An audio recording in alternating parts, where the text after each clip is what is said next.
Hi, and welcome to Relationship Reset Academy. I'm Michael Flynn, and today, we're tackling a question that so many of us face. How do you communicate with your husband without it turning into a fight? Whether it's about everyday disagreements or those deeper conversations that really matter, learning to connect without conflict can feel like a challenge. But trust me, it is possible. Stick with me, because in this video, I'll share some simple, practical strategies that can help you communicate with more ease, understanding, and even a little bit of love. And before we dive in, don't forget to hit that subscribe button and tap the notification bell. Here at Relationship Reset Academy, we're all about helping you strengthen your bond and create the connection you've always wanted. Now, let's get started. Here's the truth: communication isn't just about words. It's about connection. But sometimes, talking to your husband can feel like walking through a minefield, right? One wrong word, and boom, you're in another argument. Don't worry, you're not alone, and this isn't about winning or losing the conversation. It's about building understanding and respect. Let's break it down step by step. Step 1: Pause before you speak. Let's start with the power of pausing. It sounds simple, but it's one of the most effective tools in your communication toolkit. Here's the thing: when emotions are running high, it's easy to blurt out something you don't mean or let frustration take the wheel. Pausing doesn't mean you're ignoring the problem or brushing it under the rug. It means you're giving yourself a second to breathe, to think, and to ask yourself one crucial question: what's my goal here? Are you trying to solve a problem?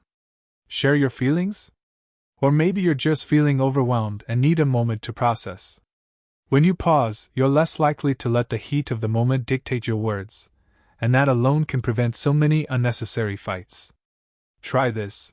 The next time you feel an argument brewing, take a deep breath and count to 5 in your head. That tiny pause can help you shift from reacting emotionally to responding intentionally. Step 2: Use I statements. Alright, let's talk about how you start a conversation. Words have weight, and when you open with accusations or blame, it's like throwing a grenade into the room. Statements like, "You never listen," or "You always forget," feel like attacks, even if that's not what you mean. And what happens when someone feels attacked? They defend themselves, or worse, shut down entirely. So here's the fix: replace you statements with I statements. Instead of pointing fingers, focus on how you feel and what you need. It's not about sugarcoating the issue, it's about framing it in a way that invites cooperation instead of conflict. For example, instead of saying, "You're always on your phone," try, "I feel disconnected when we don't spend time talking." See the difference? One feels like a fight waiting to happen, and the other opens the door to understanding. And when you do this, you're not just expressing your feelings, you're showing him that you care about the relationship enough to approach things constructively. And hey, if you want to see more examples of what to say, visit www.romancedictionary.com/marriage for some handy tips you can start using today. The link is in the pop-up here and in the description below. Step 3: Pick the right time. Timing really does matter. Picture this. Your husband just walked in after a long day, his tie's half off, and he looks like he's been through a war zone. Not the best moment to say, "We need to talk." When you approach serious conversations at the wrong time, even the best intentions can backfire. The key here is to choose a moment when you're both calm and present. Timing your conversation shows respect for his headspace and gives both of you a better chance of staying composed. Here's a quick tip: don't ambush him. Instead, say something like, "Hey, there's something I'd like to talk about. When's a good time for you?" This small gesture shows you value his input and makes him more likely to engage positively. And don't underestimate the power of setting the mood. A quiet evening after dinner, a calm weekend morning, those are often better moments than catching him mid-stress. Step 4: Listen. Like really listen. I know listening sounds like the easiest thing in the world, but let's be honest, it's not always as simple as it seems. Sometimes, when your husband is talking, your mind is already racing to your response or that perfect comeback. But here's the deal: Listening isn't just about hearing words, it's about making him feel understood. So, how do you do that?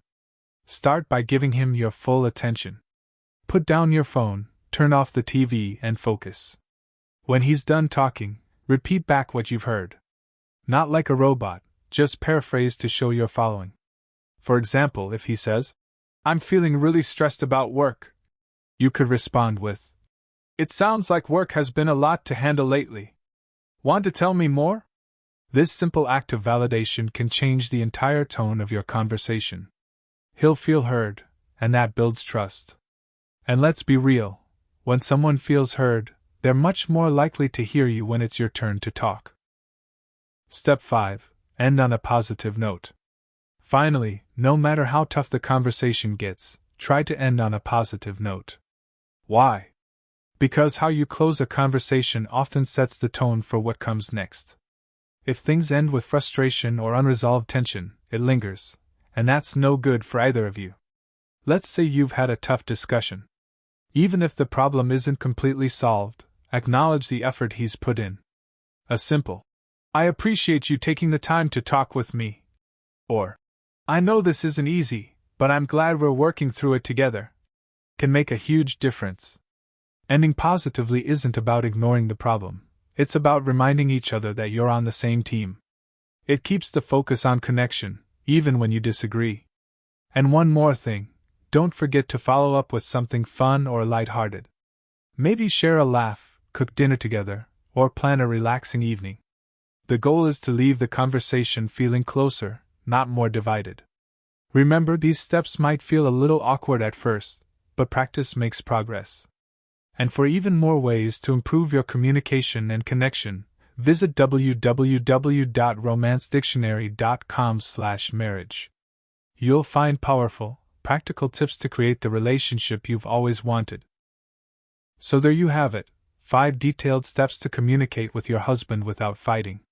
These small but meaningful changes can transform how you approach conversations, build understanding, and even reignite that spark you've been missing. If this video resonated with you, don't forget to like this video, subscribe to our channel, and turn on notifications so you never miss out on our best relationship tips. Also, check out the description box below for more tools to help you strengthen your marriage and keep the love alive. And hey, while you're here, let me know in the comments, which of these steps are you excited to try first? Or share your own tips, I'd love to hear from you. Don't stop now. Click on one of our other videos for more advice to level up your relationship. And remember, you've got this. Your marriage is worth it, and we're here to help every step of the way. Thanks for watching. I'll see you in the next video.